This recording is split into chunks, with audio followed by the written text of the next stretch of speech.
Bit earlier on, covering these nationwide strikes organized by COSATU. Now, South Africans this week have been dealing with long days of stage 4 and stage 3 load shedding by the power utility Eskom. Now, beyond just inconvenience, these power cuts have been having far-reaching consequences, especially for small business owners. And to tell us a little bit more about these challenges, we're now joined via Skype by the South Africa's Restaurant Association CEO, Wendy Alberts. Wendy, thanks very much for joining us. Welcome to the program. Thank you. Thanks for today. All right, okay. I'm hoping that your line improves, but I suppose when these blackouts happen, these power cuts happen, there's two sides to this. Those restaurants and those businesses that have generators are seeing more and more business. But it's not such a great story for those that don't have generators and backup energy. Absolutely, Peter. You're spot on there. The load shedding has had effects on both sides. Those restaurants that obviously have invested to take themselves off the grid, they certainly are benefiting from increased turnovers. Notwithstanding that, they also have a lot of challenges taking place in those restaurants to continue to trade as normal. So just because there's a generator doesn't mean everything within our restaurants runs smoothly, and that the profitability may have increased, because there's still another number of factors that need to be increased. But for the restaurants that obviously do not have the financial ability to be able to invest in the generators, or in shopping centres where the landlord hasn't provided adequate alternative supply of electricity, there's a lot of lost revenue for these restaurants, and they are really losing money hand over foot. The challenges that we have is there are typically large functions or bookings that have been made that we need to turn away. Our phone lines go down, the waiters don't make money, the food that is prepared for those shifts, that often gets wasted. We have an alternative menu that we often serve, a load shedding menu, which is typically cold food. There's no music or ambience, which is very much a part of the restaurant experience. If we had to switch over in using gas, a lot of the restaurants can't use gas because the extractions don't work, so we'll smoke out the restaurant. Coffee is a problem. Generators are noisy. Some restaurants have to close completely because of the environment that they're in. The generators that they do use are only sufficient to do some lighting, music, the point-of-sale system, and the basics of the internet to keep them going. Also, in some areas, when the whole area is down, the consumers in that area are nervous to travel out in the dark, so some restaurants have to close. The generator maintenance is a problem.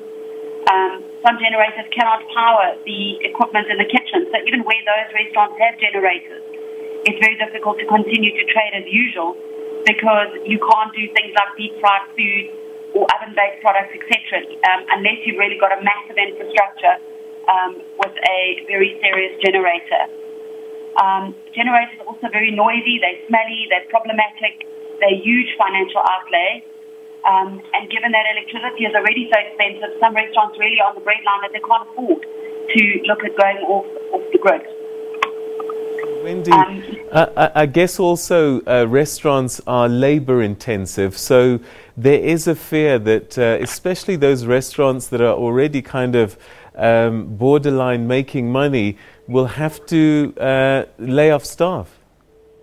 Well, there's two factors in terms of the staff. One is the delay in getting the staff to work. So often we don't have a full house to be able to service the restaurant because we've got challenges in getting those staff to work. And the second factor is obviously our staff rely on tips. So turnovers do decrease. All those particular restaurants are closed for the day, which has a huge effect on the staff that work in the restaurant. And also in terms of bringing in more staff, because there's a lot of manual work that will go in that needs to take place as well when the load shedding is on. So that is also a problem. We've got things that are challenges like the phone lines being down. And then the complete flow that operates in a restaurant is also challenging to continue to give best service.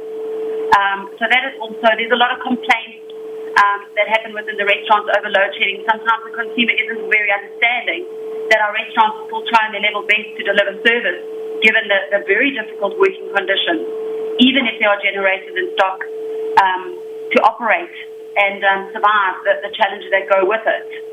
And if you can't operate your extraction within a restaurant, it's very, very difficult to survive and to be able to outlay your complete menu to to offer service. All right. Talking about surviving, I know that the margins on restaurants are not high, and so a number of days without operating can actually see the closing of restaurants. Pete, you're absolutely right. It's already a very, very difficult business to operate within South Africa. There are huge challenges that are imposed on us. We've got extremely high utilities. Gas is very expensive. Electricity is very expensive. Our labour cost has just increased, so that's also very, very expensive. Food costs, the production, trying to get production to our restaurants, the supplies, rentals are massively huge. Our landlords are not obliging to look at alternative ways to making it more affordable to run restaurants. So there's a lot of challenges that go within it. So, you know, with the electricity that's happening at the moment, it's very, very difficult for us to get lines of profitability. So even where there are those restaurants that see an improvement in turnover of patrons, it doesn't necessarily mean profitability for them because it comes with a whole set of challenges. Remember, those generators can't always do the cold rooms and the fridges. So there's still a degree of waste that happens on the food. And the number of complaints that come in, people not being able to get to their reservations because they're stuck in gridlock traffic.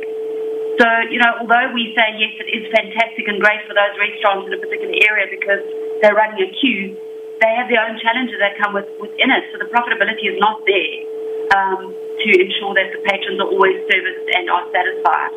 All right, Wendy, we're going to have to leave it there, but thanks very much indeed for giving us an insight. That's the world of restaurants, but I think it's pretty sort of symptomatic of businesses across the country that are facing this challenge of these ongoing power cuts that Eskom is inflicting on the people due to the challenges that it's facing. And we'll continue to monitor other areas of business across the country as the load shedding continues. Right now, though, what's happening in Parliament